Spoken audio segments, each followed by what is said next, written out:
அபலைக்கு வாழ்வு சிறுகதை. ஆசிரியர் கிருபாகரன் அவர்கள். ரயிலடியை நோக்கி புதுமண தம்பதியை சுமந்து கொண்டு மாட்டு வண்டி ஓட்டமும் நடையுமாக சென்றது. தம்பதியை வழி அனுப்ப மற்றும் ஒரு மாட்டு வண்டியில் உறவினர் வந்து கொண்டு இருந்தனர். ஜரிகை வேலைப்பாடு அமைந்த பட்டு சேலை உடுத்தி இருந்த மணமகள் வண்டி கூண்டிலே அமைந்திருந்த அரையடி ஜன்னல் வழியாக தெரியும் மாந்தோப்பையும் மரக்கிளைகளில் பாடி மகிழும் பறவை இனங்களையும் கண்குளிர கண்டாள். மணமகன் தாரிக் அலி, ஜவஹர்பானு, இதைவிட பெரிய தோப்பும் தெருவும் நமக்கு இருக்கு. அவற்றையெல்லாம் நீ பார்த்தால் ரொம்பவும் பரவசப்பட்டு போவாய் என்றான். ஜவஹர் பானுவின் இதயம் சற்று முன்பு வீட்டில் நடந்த நிகழ்ச்சியை அசை போட்டது. இல்லாமை இயலாமை இந்த இரண்டு காரணங்களால் தன் கண்ணின் மணியைப் போல வளர்த்த புதல்வி ஜவஹர் பானுவை உரிய வயதில் கண் நிறைந்த கணவனுக்கு கட்டி வைக்க அவளுடைய பெற்றோரால் முடியவில்லை. தள்ளாத இந்த வயதில் ஸ்ரீதன கொடுமை தலைவிரித்தாடும் இந்த நாளில் தாரிக் அலி என்ற லட்சாதிபதியான முடவனுக்கு ஜவஹர் பானுவை கட்டி வைக்க முன் வந்ததில் வியப்பு இல்லை. எல்லா வகை செலவுகளையும் மணமகனே ஏற்றான். எல்லா சடங்குகளும் நிறைவேறின. மணமகள் புக்ககம் புறப்பட ஆயத்தமானாள். தாயும் தந்தையும் அவளை வாழ்த்தி அனுப்பினார்கள். கண்களில் நீர் மல்க நா தழுதழுக்க தந்தை வாழ்த்தும் போது, பானு, உன்னை இப்படிப்பட்ட மாப்பிள்ளைக்கு கட்டி வைத்து விட்டோமே என்று இப்போத்தானம்மா உணர்கிறேன். உனக்கு ஒரு புள்ள பிறந்து இப்படி 2 காலம் விளங்காம போனா தூரமா வீசி விடுவ. அப்படி நினச்சிக்கோ அம்மா, ஆண்டவன் உன்னை நல்லபடியாக காப்பாற்றுவான். ஜவஹர் பானு, நீங்கள் என்ன வாப்பா, நான் மனசில் ஒன்றுமே நினைக்கல. நீங்கள் தான் என்னை பற்றி கவலைப்படாமல் இருக்கணும். அம்மாவுக்கும் ஆறுதல் சொல்லுங்க. நீங்களும் அம்மாவும் சௌகரியப்படுறச்ச எங்கள் வீட்டுக்கு வந்து போய்கிட்டு இருங்க என்றாள். தனக்குள்ளாக குமையும் வேதனைகளை உள்ளடக்கியபடியே. தாரிக் அலி, என்ன பானு, எங்கேயோ பார்த்து கொண்டிருக்கிறாய்? நம்முடைய தோப்பிலே செவ்வளநீர் உண்டு. 7-8 வகையான மாங்காய்கள் காய்த்து உலுப்பும் மாமரங்களும் உண்டு.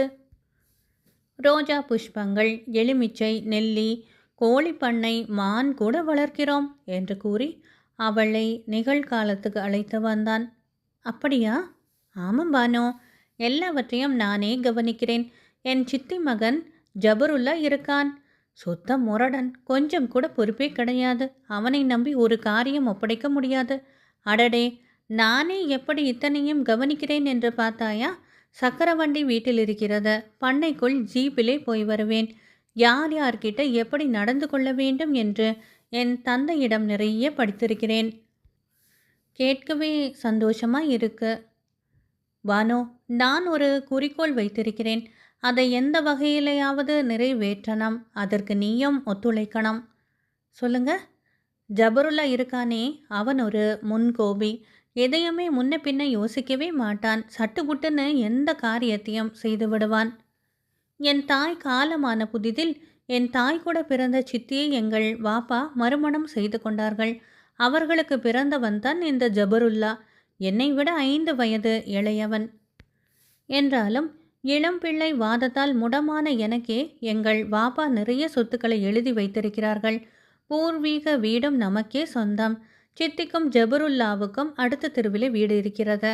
என் கல்யாணத்துக்கு பிறகு சித்தி அடுத்த தெரு வீட்டுக்கு போய்விட வேண்டும் என்றுதான் ஏற்பாடு. ஆனால் நான் தான் இப்போதைக்கு யாரும் பாகப்பிரிவினை செய்து கொள்ள வேண்டாம் என்று கேட்டுக்கொண்டிருக்கிறேன். ஏன்? சொல்லுகிறேன்.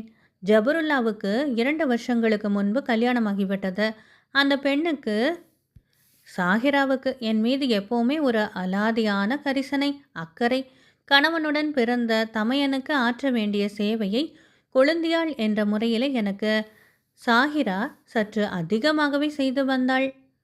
ஜபருல்லாவை விட அதிக அளவு எனக்கு சொத்து சேர்க்கப்பட்டதில் ஜபருல்லாவுக்கும் சித்திக்கும் என் மீது காழ்ப்பு உண்டு.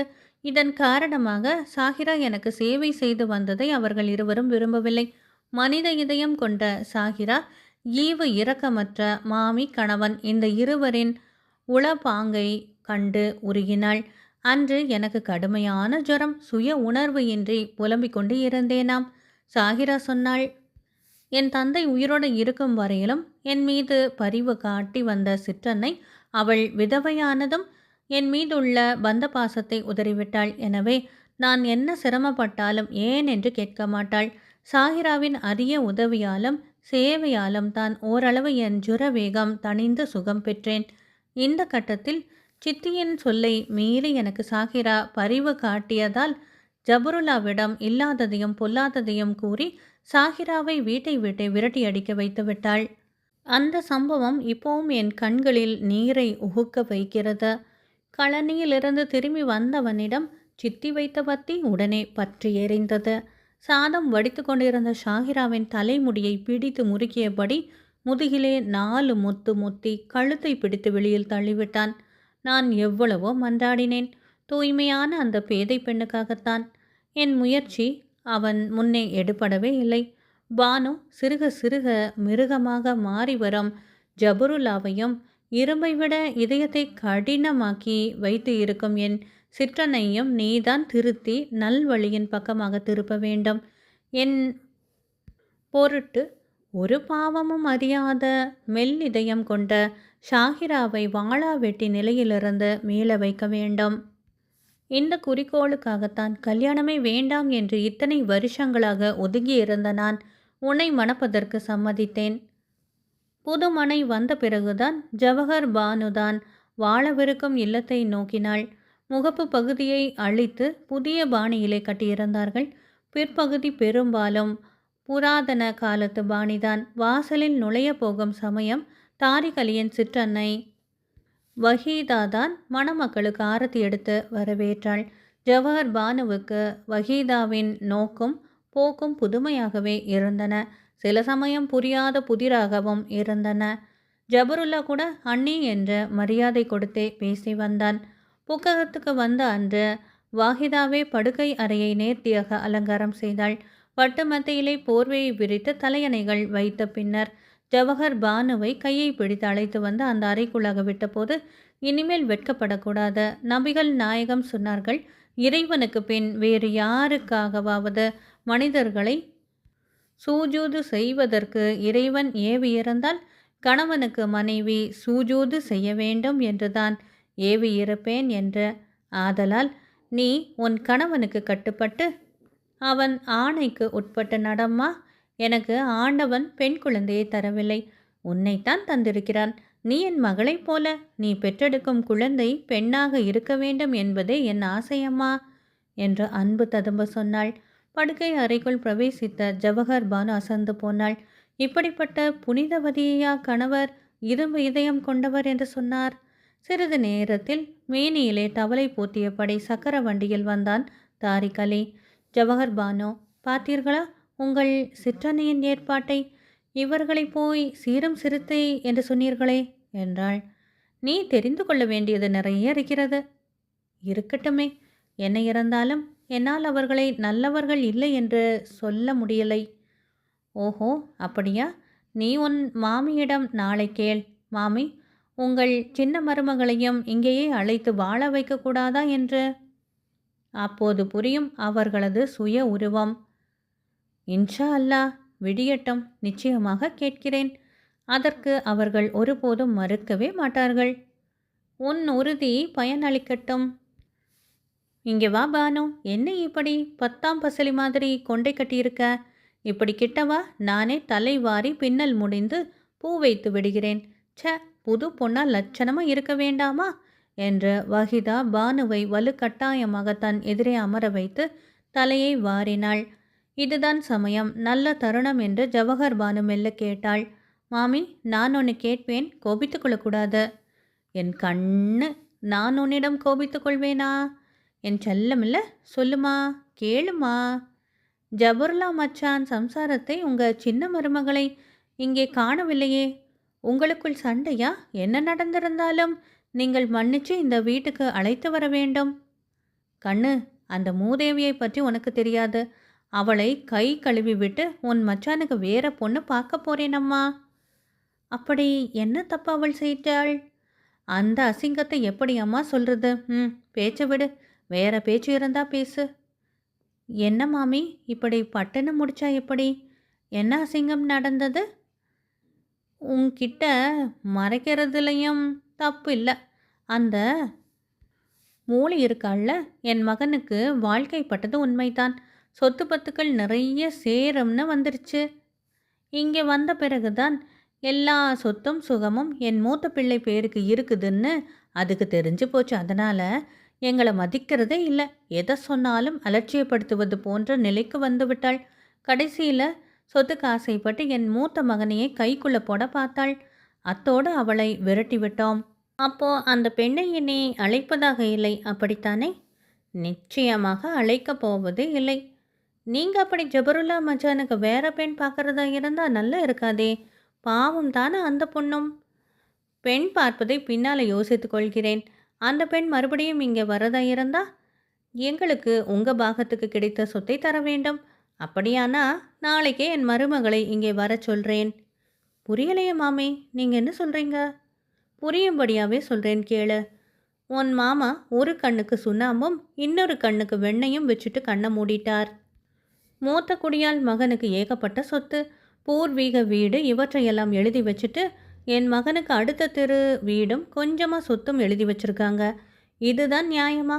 ஏமா, என் மகன் ஜபருல்லா அவருக்கு பிறந்தவன் தானே. ஏன் இந்த பாரபட்சம்? ஏதோ உன் புருஷன் கால் வழங்காதவன், அதுக்காக இவ்வளோ அநியாயமா? உன் புருஷன் கூட என் மகனை பண்ண பக்கம் வர விடுறதே இல்லை. ஏதோ வாலிப முறுக்கில் அங்குள்ள பெண்களிடம் சேட்டை பண்ணினானாம். இதையெல்லாம் பெருசாக எடுத்துக்கிட்டு ஜபருல்லாவை பண்ணை பக்கமே அண்ட விடுறதே இல்லை. அதனால் உங்கள் பாகத்து சொத்து எங்களுக்கும் எங்கள் பாகத்து சொத்து உங்களுக்கும் சேர வேண்டும். என்ன சரிதானா? இதுக்குத்தானா மாமி? அதுக்கு நானாச்சு. உங்களை தானே என்று கணவன் தாரிக் அலியிடம் ஜவஹர் பானு குழைந்து வந்தாள். தேங்காய் மகசூலை பண்ணையில் அமைந்திருந்த பங்களாவில் இருந்தபடி நோட்டமிட்டு கொண்டு இருந்த தாரிக் அலி, என்ன விஷயம் என்று கேட்டான். ஓர் அபலையின் வாழ்வும் தாழ்வும் உங்கள் முடிவில் இருக்கிறது. அவளுக்கு உதவ நீங்கள் முன்வர வேண்டும். நீ சொல்கிறது ஒன்றுமே விளங்காம இருக்கே, விளக்கமாக சொல்லு. உங்கள் பாகத்துக்கான சொத்து முழுவதையும் உங்கள் தம்பி சம்சாரத்து பெயருக்கு எழுதி வைத்து ஒப்படைத்து விடுங்கள். நீ என்னப்பான்னு உளர்ற? நான் ஒன்றும் உளரல. நம்ம சொத்து முழுவதையும் அந்த பெண்ணுக்கு எழுதி கொடுத்து விட்டால் நாளையே உங்கள் சித்தி அந்த பெண்ணை அழைத்து மகனோடு குடும்பம் நடத்த தயார் என்று கூறிவிட்டார்கள். பைத்தியக்காரத்தனம். மற்றவர்களைப் போல ஓடி ஆடி பிழைக்க முடியாத எனக்கு என் தந்தை ஒதுக்கி வைத்த சொத்தை கேட்பது வடிகட்டிய பைத்தியக்காரத்தனம். என்னை நம்பி வாழ்க்கைப்பட்ட உன்னை இனி நான் பெற்றெடுக்கப் போகும் சந்ததிகளை வாழ வைக்க எனக்கு இருக்கும் ஒரே ஒரு பிடிப்பு இந்த சொத்துக்கள் தாம். இதை அபகரித்துவிட்டு உன்னையும் என்னையும் நட்ட ஆற்றிலே விட பார்க்கிறாள் சித்தி. இதற்கு ஒருபோதும் நான் சம்மதிக்கவே மாட்டேன். ஜவஹர் பானு அமைதியோடு தாரிக் அலி முன்னால் வந்து, இந்த கைகளை பார்த்தீர்களா என்று தன் இரு கரங்களையும் நீட்டி கேட்டாள். கைகளுக்கு என்ன, நல்ல கைகளாகத்தான் இருக்கு. இந்த கை உரம் பெற்ற நாளிலிருந்து ஓய்ந்து இருந்ததே இல்லை. இறைவன் அருளால் நான் உழைத்து உங்களை காப்பாற்றுவேன். பாய் முடைந்த இந்த கை, பிடி சுற்றிய இந்த கை, நூல் நூற்ற இந்த கை பெறப்போகும் சந்ததிகளை கூட காப்பாற்றும். கவலையை விடுங்கள். ஓர் அபலையை வாழ வையுங்கள். பானு, உன் தியாகத்தை வரவேற்கிறேன். இப்போது ஜவஹர் பானு ஒரு குழந்தைக்கு தாய். அது அவள் பின்னும் கோரை பாயை தன் பிஞ்சு கரங்களால் அலைந்து கொண்டு இருந்தது. அப்போது பண்ணையால் ஒருவன் ஓடோடி வந்து, ஜபருல்லா முதலாளி குடி போதையில் மோட்டார் சைக்கிள் ஓட்டி லாரியோடு மோதியதில் ஒரு கால் முறிந்துவிட்டது என்றான். இதற்குள் வஹீதாவும் வந்துவிட்டாள். இதை கேள்விப்பட்டு குலுங்கி குலுங்கி அழுதாள். தாரிக் அலி சோகமாக சிரித்து கொண்டே சொன்னான், சித்தி, என் தந்தை ஒதுக்கிய சொத்து உழைக்க முடியாதவனுக்குத்தான், எனக்கு உழைக்க பானு இருக்கிறாள் என்றான். அன்பானவர்களே, கிருபாகரன் அவர்கள் எழுதிய அபலைக்கு வாழ்வு சிறுகதை நிறைவு பெற்றது. நன்றி.